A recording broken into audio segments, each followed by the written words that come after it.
most Americans are now turning against this war. They do not want any more of their taxpayer dollars going to this war. The Congress has already authorized over $110 billion, and there's just no end in sight to this war.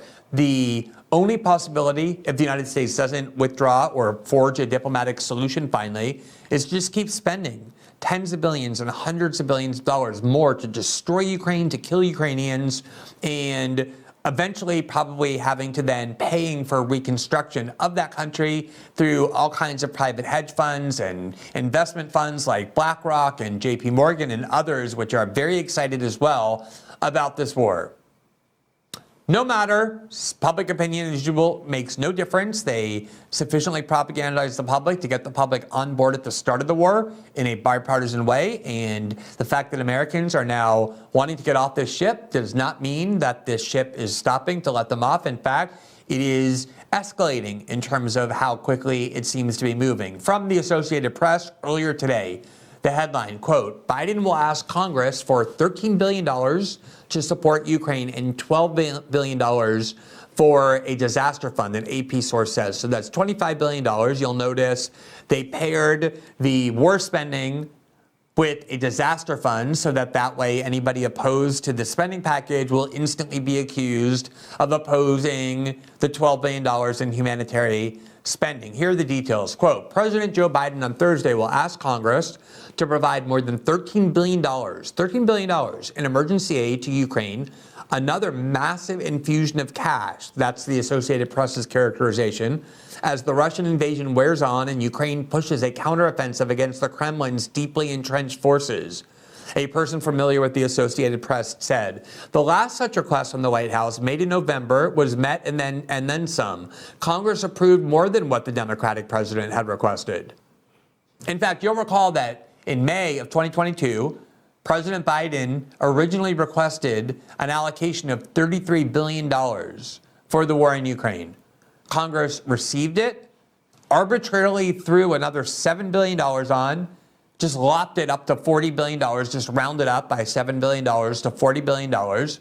And that was really the only time Congress was required out in the open to approve a standalone expenditure. That was when every single Democrat, as well as every single Democrat-leaning independent, such as Bernie Sanders in the Senate, the entire squad in the House, every last Democrat, every single one of them voted yes. And as usual, they got enough support from the Republican establishment, from the neocon and pro-war wing of the Republican Party to pass that $40 billion expenditure in by a very lopsided bipartisan majority.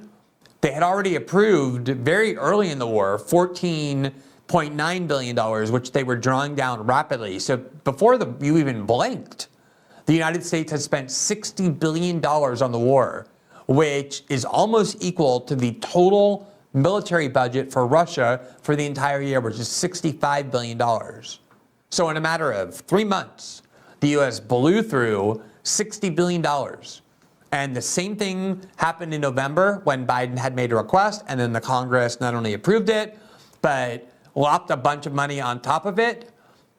And the Associated Press says, quote, there's a different dynamic this time. A political divide on the issue has grown, with the Republican-led House facing enormous pressure to demonstrate support for the party's leader, Donald Trump, who has been very skeptical of the war. And American support for the effort has been slowly softening. The White House also is expected to ask for $12 billion to replenish federal disaster funds, according to the person, who was not authorized to speak publicly about a request that had not yet been made public, and spoke to the Associated Press on the condition of anonymity. Note here, just as an aside, this rotted journalistic practice, that they just give anonymity to anybody without even bothering to pretend to have a reason for doing so. The justification here was they were given anonymity in order to speak about a matter not yet public, but obviously this source was authorized to leak this. They wanted to kind of do a test case. It's not like some inside the government whistleblower.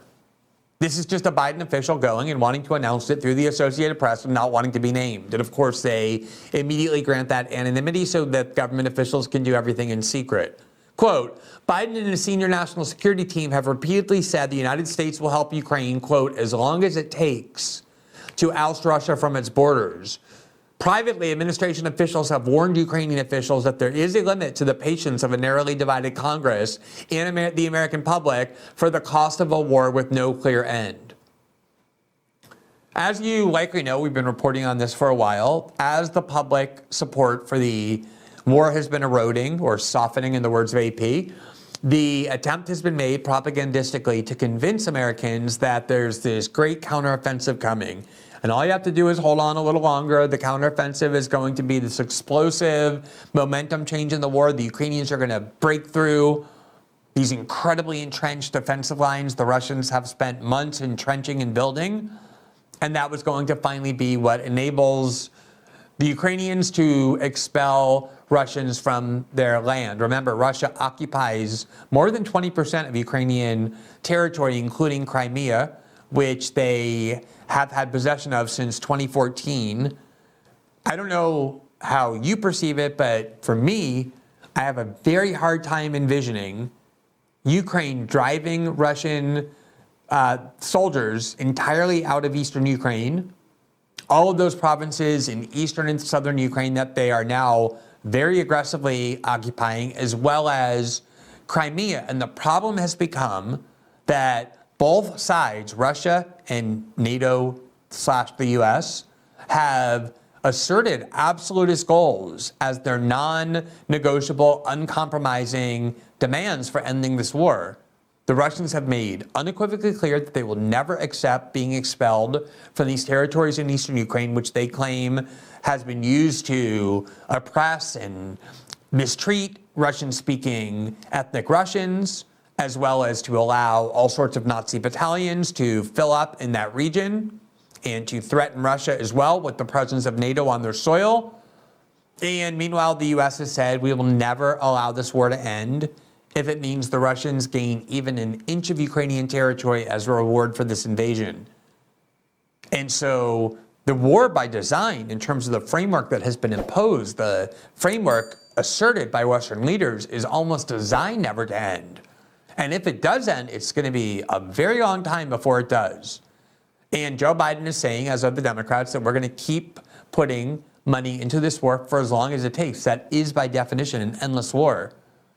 So this $110 billion on top of now this $25 billion that Biden is seeking is just a very starting point for what the U.S. will end up spending if, in fact, Joe Biden gets his way and continues to have authorization to spend as much of your money as he wants, to fatten up the arms industry, to launder money through the CIA, to pour all this money into the most corrupt country in Europe, a country, by the way, where Joe Biden and his son Hunter and his family have not only been aware of the corruption, but participated in it, with Hunter Biden making a huge amount of money in Ukraine in order to sell his father's influence and access to his father during the time that his father was vice president and basically running Ukraine.